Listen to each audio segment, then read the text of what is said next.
시청자 여러분 안녕하십니까? 오늘 문재인이 국회에서 내년도 예산안 시정연설을 했습니다. 역시 그의 모든 연설이 그러하듯이 자신의 책임은 하나도 인정하지 아니하고 국민에게 사죄 한마디 하지 아니하고 완전히 문재인 특유의 유체 이탈 화법, 국민의 염장을 또 지르는 그런 내용이었습니다. 문재인은 공정을 강조했습니다. 공정사회를 위한 개혁, 불공정을 혁파하겠다는 것을 여러 차례 강조를 했습니다. 그러나 문제는 그 존재 자체가 불공정입니다. 제가 오늘 5가지로 나눠서 문재인의 존재가 왜 불공정한지 자세하게 설명을 해드리겠습니다. 먼저 공정에 관해서 문재인이 한 얘기를 제가 읽어드리겠습니다. 국민의 다양한 목소리를 엄중한 마음으로 들었습니다. 최근의 광화문 집회 이런 것을 얘기하는 것이겠죠. 공정과 개혁에 대한 국민의 열망을 다시 한번 절감했습니다. 정부는 그동안 우리 사회에 만연한 특권과 반칙, 불공정을 없애기 위해 노력해왔지만 국민의 요구는 그보다 훨씬 높았습니다. 국민의 요구는 제도에 내재된 합법적인 불공정과 특권까지 근본적으로 바꿔내자는 것이었습니다. 사회 지도층일수록 더 높은 공정성을 발휘하라는 것이었습니다. 시청자 여러분, 이것은 틀린 말입니다. 사회 지도층일수록 더 높은 공정성을 발휘하라. 많은 국민이 조국에 대해서 분노한 것은 당신이 지도층이기 때문에 더 높은 공정성을 발휘해야 되는데 왜 안 그러냐? 이게 아닙니다.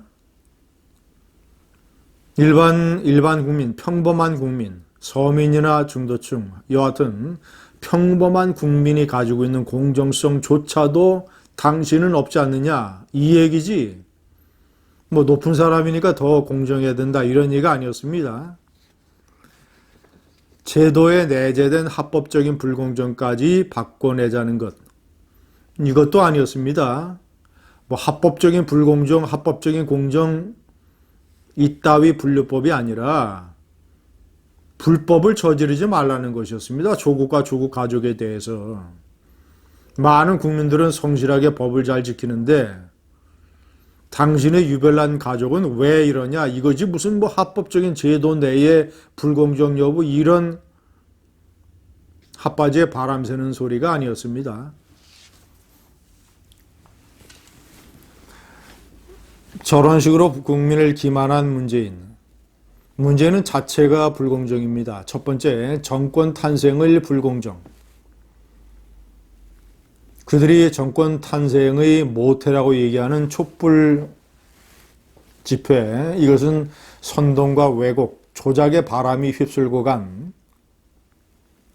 거대한 어떤 망상적인 집회였습니다. 적어도 저는 촛불의 50%는 선동과 조작과 왜곡이라고 판단하고 있습니다. 탄생 자체가, 대통령 선거 제도 자체야 공정한 합법적인 제도지만 그 제도를 통해서 이루어지는 선거에서 국민의 표심을 결정을 하는 사회적인 분위기, 당시의 사회적인 정서, 촛불이라고 하는 이것은 선동과 조작이기 때문에 정권 탄생의 환경 자체가 불공정이었습니다. 두 번째, 남과 북에 대한 문재인의 불공정. 북에 대해서는 무조건 위협과 잘못과 도발을 감싸고 눈 감고 방관하고 방치하고, 북에 대해서는 무조건 퍼주기 하고, 북에 대해서는 무조건 논리와 합리와 이성을 배제시키고, 남쪽의 같은 나라 국민인 대한민국 국민에 대해서는 과도하게 과도하게 편가르기, 적폐청산이라는 이름의 과도한 탄압, 우파에 대한 철저한 우파 말리기, 남과 북에 대한 문재인의 자세 자체가 불공정 그 자체입니다. 세 번째, 중요한 정권의 환경, 언론이 완전히 불공정합니다. 제가 문별천과 물개박수 언론에 관해서는 더 자세하게 말씀드리지 않아도 시청자 여러분께서 잘 아실 겁니다. 그런데 여기서 가장 심각한 문제는 국민의 세금을 사용을 해서 이런 불공정을 조장한다는 것입니다. 국민의 세금이나 마찬가지인 KBS의 시청료를 사용하는 공영방송 KBS, 준공영방송 MBC, 서울시민의 세금을 사용을 하는 교통방송, 완전히 좌편향 일색이고 좌파 출연진들, 좌파 진행자들에게 엄청난 퍼주기를 하고 있습니다. 이 좌편향 교통방송의 사장이 국회 국정감사장에서 나와서 좌편향을 추구하는 한국당 의원들에게 큰 소리로 언쟁을 벌이는 이런 기가 막힌 사태가 벌어지고 있습니다. 시청자 여러분, 저는 문재인 정권 들어서 이른바 이 친정부적인 성향을 보이고 있는 방송들, 연합뉴스 TV, YTN, 이런 TV들, 이상하게 공기업과 공공기관의 공익 광고가 많이 늘어난 것을 알 수 있습니다. 재정이 어렵다면서 경영 상태가 문재인 정권 들어서 극도로 악화된, 부채는 늘고 순이익은 줄고, 이런 공기업과 공공기관에서 자신들에게 우호적인, 정권의 우호적인 언론에게 공익광고라고 하는 또 하나의 이 이익 공동체 물건을 공급하고 있습니다. 네 번째, 행정부와 입법부의 권력 자체가 공정하지 않습니다. 제가 여러 차례 지적을 했습니다만은 문재인은 국회의 비준 동의가 헌법과 관련법에 따라서 명시되어 있는 평양선언과 남북군사합의서를 국회의 비준 동의도 받지 아니하고 행정부의 독단적인 권력으로 비준해 버렸습니다. 삼권 분립이 아니라 문재인 정권은 행정부와 입법부 사이에서 불공정이 발생하고 있다는 것.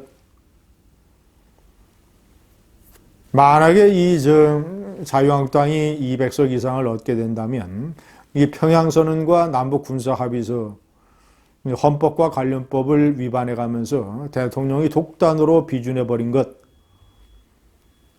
그래서 한국의 안보를 위협하고 그리고 한국의 재정에, 국민들의 경제에 막대한 영향을 미치게 된 것. 이것은 탄핵 소추의 사유가 됩니다. 자, 마지막으로 다섯 번째, 선거판의 운동장마저도 기울어진 불공정한 운동장으로 만들려고 하고 있습니다. 패스트 트랙에 올려놓은 연동형 비례대표제를 11월 달에 여권은 강행할 태세입니다.